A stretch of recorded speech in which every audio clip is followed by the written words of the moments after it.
Hello, beautiful people. Welcome to another episode of Uplifting Those, where we bring the customs, celebrations, concerns, gestures, and practices of love of the many diverse cultures that have established roots in our home borough, what many consider the forgotten borough, and what Wu-Tang fans know as Shaolin, Staten Island, New York. We are here to uplift the voices of those cultural communities that have a stake in making Staten Island the wonderful place that it is. If you're watching this and you're from Staten Island or New York City in general, you're probably aware of Staten Island's reputation as the forgotten borough of New York City. Well, we're here to put some respect on our island's name by uplifting the many multicultural voices that coexist, lead community efforts, and contribute to making this island the dope place that it is. I'm your host, Sade Dinkins, a born and bred Staten Islander with a passion for my borough and its wonderful inhabitants. Uplifting Those is brought to you by Canvas Institute, a leading community-based organization right here on Staten Island and a place that I call home, as well as the illustrious Salon Studios. In this episode, we're exploring the Trinidadian community with Marisa. Please note that the individuals we interview are just that, individuals. And so they are in no way expected to represent their entire culture as one person, but they will provide an entry point to the culture through their unique perspective. We're going to explore topics like food, the pandemic, representation, and business.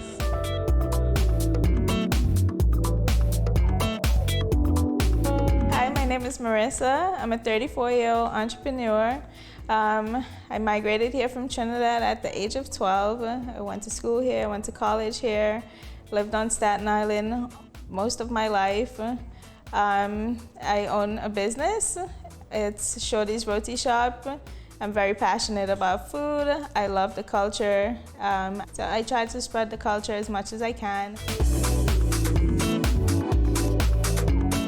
About like 4 years ago, my family decided, we were at the crossroads where it's either they were gonna close or continue, and I volunteered to continue because it makes everyone feel at home. A lot of Trinidadians and West Indians are on Staten Island, and now like a lot more culture are coming into the shop, expanding their knowledge. And it's really cool because you get to teach someone about the food and they're excited about it, And I just think that it was something that it would really suck to close because it's been there. And, we spread the knowledge through food and music. I grew up there. I've known that business since I was 12. That's the first thing my family, they came together to do as a business. So it's like, just carry on the legacy as much as you can. It's a lot of work though. I really love the shop. I really love working there. I love presenting food. I love the vibes. I love the customers. It's just home. Someone told me, they said like getting food from us is like taking home food from a friend's house. If someone was struggling through the pandemic or anything like that, they knew they could come, get a meal, no charge, and it saved a lot of people, believe it or not.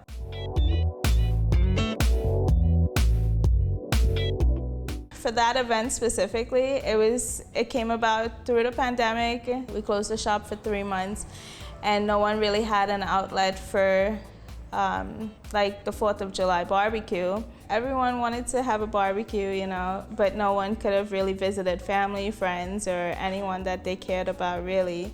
So why not use the restaurant as an outlet to serve the community in a sense of family instead of like business at that point, And everyone came out, they supported us. We made sure we followed the rules of social distance. I hired a DJ so they can, constantly remind people to stay apart. And it was a success. Everyone came out, they supported us. We made sure we followed the rules of social distance. I hired a DJ so they can, constantly remind people to stay apart. And it was a success. And then it continued because everyone loved the food so much, they missed the point of why it was done. So then they came back and was like, we gotta have that chicken, gotta have the food. When's the next time you're doing it? And I think we had it twice after that. And now it's an annual thing that we do. In my country, that's really how they serve food.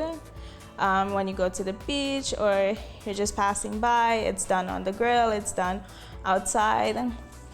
in sanitary situations though, but it's like it's just a culture of ours that why not spread it here, And everyone was excited to see a grill outside in Staten Island. Like, it's something that you don't find anywhere, and it's something that we want to try to do more of, So it's really cool, and we inspire others to do the same. Usually you go to Brooklyn or Queens and you see these things, but not really on Staten Island, So it was really nice to be a part of that and to be the first to do that.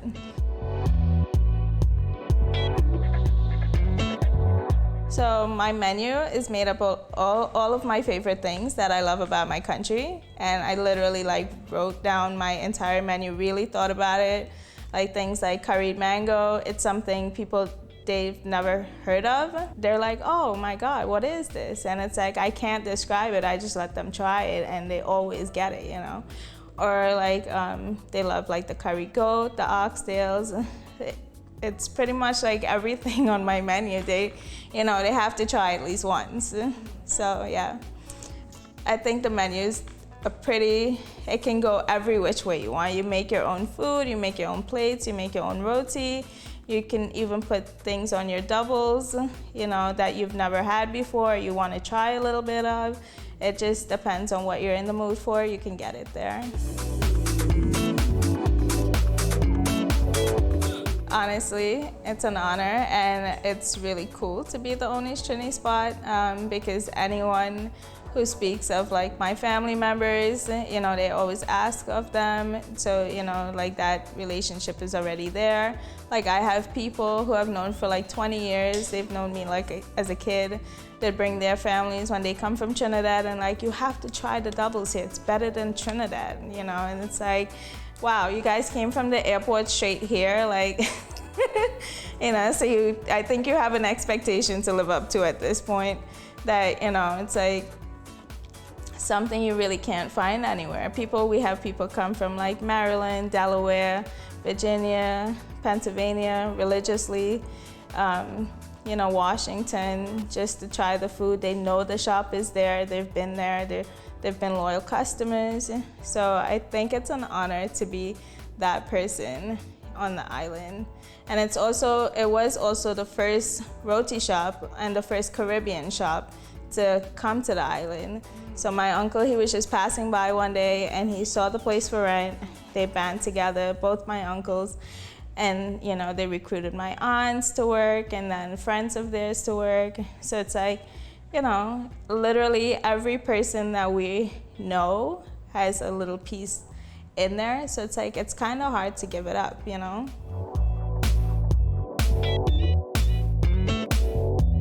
Very difficult, I would have to say. Definitely not the easiest to get started. It was not the easiest to, I've never realized how sexist people are until I had to actually do this myself. From doing grocery shopping to getting license, permits, just simply having a conversation with someone. They just automatically assume because you're a female, they look at you as either stupid or, you're not educated about certain things or, you're not able to do certain things for yourself. And it's sometimes you got to remind them to take a step back and just let it happen, And honestly, it's people just look at me specifically because I'm tiny, I'm short. I'm a female, I'm a minority. It's you name it, that's what I am. So it is particularly challenging, but it makes it worth it at the end because it's you can stand up and say, well, I did this, So it's not really, I like it personally because it's you underestimate me, I can prove you different. So I've always been that person. So it's not that I like it, but it's wow. Inside, it's wow, this guy really thinks he's like this, or this woman thinks she's like this. It's not just men do it, but women too. And it's women try to, it's they have that crab mentality sometimes. It's if I can't have it, you're not gonna have it. Or so it is very difficult. But you have to be endearing and just go with what you believe in and just keep doing what you're doing. And hopefully someday, you know, people might change. You might take a step in the right direction. But it's really sad sometimes. Like when I was opening this business just to get my licensing, I actually sat in my car and cried 3 times because it was just like absolutely impossible at one point to get certain paperwork and, you know, things that I needed. And it's just like, I'm here today and I love it. You know, my business is successful. Like I enjoy doing what I do and I enjoy cooking. So, you know, it was worth it. So through COVID, we closed. Only because I work as an EMS worker and my sister, she's a nurse. So it was kind of like difficult to manage both, only because it was like such an extreme and tedious job at the time. So it's like we weren't able to do it, and for everyone's safety, like I couldn't bear the responsibility knowing like a customer died, stepping outside, just exposing yourself, whatever means of commute you had from your house to my shop.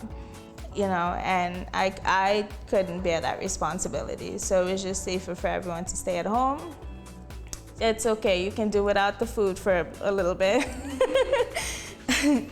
And I think that's what made us do the barbecue to begin with, was just to make everyone, you know, feel comfortable, basically. And even like after we opened, if they needed like masks or sanitizer or anything, anywhere I went that I saw sanitizers or any access I had to like equipment or anything like that, I brought it with me.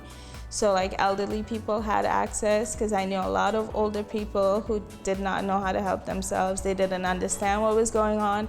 They didn't really know resources like the computer, phone, or anything like that. And I also was able to help like, you know, other businesses around me that I knew personally. And like when family members got sick, I was able to give them the means to try to keep them safe and keep them better. And, you know, they recovered, thankfully, you know. But it's like the basic things, you know. People didn't really have access for food.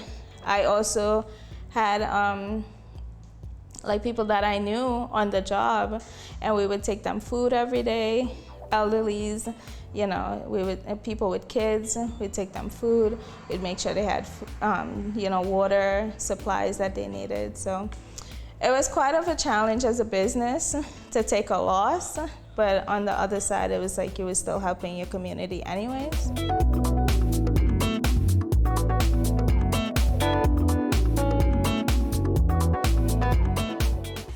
It was a mental strain, like looking at simple as my coworkers, you know, they turn to like alcohol a lot more for comfort. A lot of my coworkers used to come in crying in the station, just seeing like everyone, like you constantly dealt with death basically, and it's like, you know, it's something that you mentally have to prepare yourself for that no one was, you know. And somewhere along through the pandemic, I got injured on my job. So thankfully, like for like the second half of it, I was on the inside. But it's like seeing people that you knew every day that you work with was happy, laughing, you know, even like my lieutenants, doing like 10 to 15 cardiac arrests a day. It was quite of a challenge. I feel like it depends on the situation and the people that you're around. You can be. You know, it just depends, you know. So as a business owner and as a female, I feel like there's no resources really that people are accessible to. Like I speak to a lot of people about how I got started, even on my job, or like just friends, family members and stuff, and it's like really their response is like, really, I didn't know, you know. And it's like, where are you gonna go to get educated about this? Where are you gonna go to get like a simple application or the steps to do something? It's, you know, they send you to one office and then you have to go to a different office, and it's a lot of runarounds, but there's no direct answer as to, this is step A, B, C. And believe it or not, I feel like if it is that accessible and easy, I mean, opening a business is easy, just not just a restaurant, but just in general. But people, they don't really know where to get started, like me, myself. If I didn't have the guidance from my family members, like I wouldn't even think of like, wow, where am I gonna go to get this application or where to get started from, And I was fortunate to have that guidance. But let's just say the average person that you go to school with, or just the average person out there who's not as educated, but do know or have a skill that they want to enhance on, they wouldn't really know, And I feel like that should be something that should be focused on, certainly. And as a woman of color, I feel like they make life really not difficult. I wouldn't say difficult, but it's like sometimes it is very challenging. And in my opinion, I feel like you should not think of yourself as better as the next person. I tell this to my family members like all the time. Like, you might know something, but that doesn't mean that I can't learn it. You just have to show it to me, And it doesn't make you smarter than me. It just makes you more knowledgeable in that area. So it's like, why wouldn't you want to share that with someone else? Like, anyone comes to me and asks like, hey, how do you do this?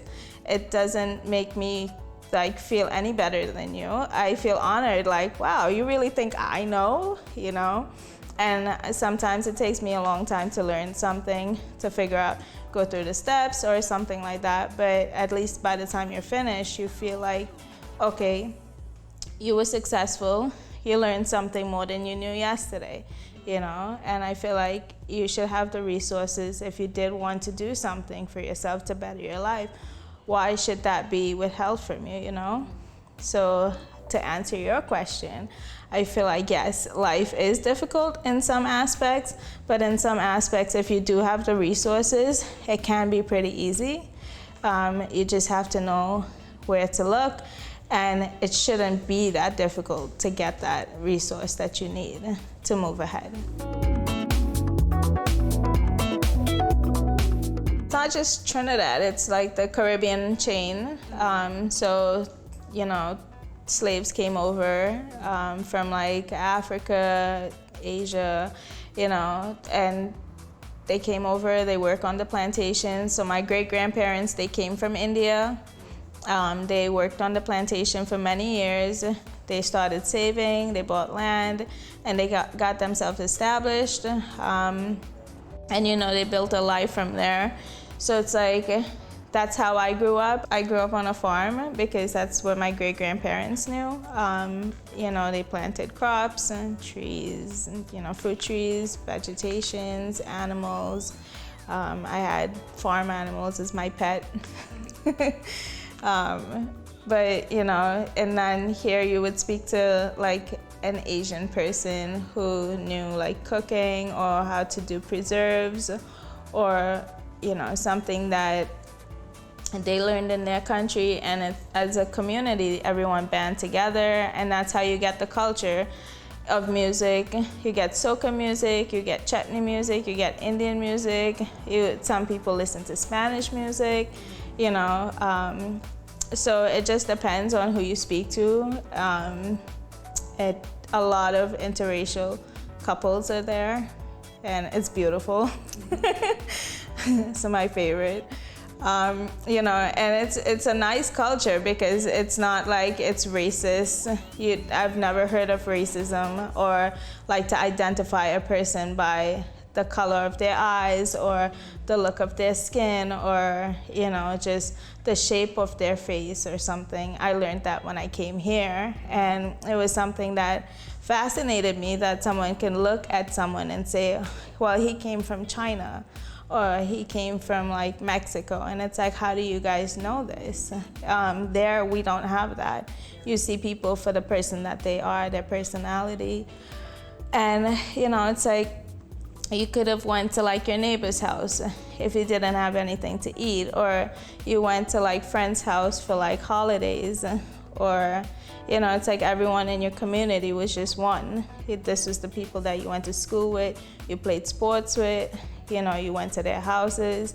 So it's like we didn't really have a specific race or culture. It just binds together and it works, It's just like if you don't like someone, it's because of the person, It's not because of the way that they looked or, something like that. So I feel like that's what I try to do at my shop is like incorporate like the music with the food, like simple as the rice that we serve for the barbecue. It's Spanish rice. And people are like, well, you guys are not Spanish, but it's something that we learn. Curry didn't come from Trinidad, it came from India. The roti that we make is like a branch of what Indians made that we modified, It's like, so it just depends. We have something called Chinese chicken that's really good. So, everyone just incorporates what they know and they build a life basically off of that. I feel like this is exactly what like soca music and every music you listen to in Trinidad is based on. It is about like rum and soca because their way of life there is like you work the least amount and you party the most amount. Like literally a Trini person anywhere in this world can go into someone's house and just make it a party.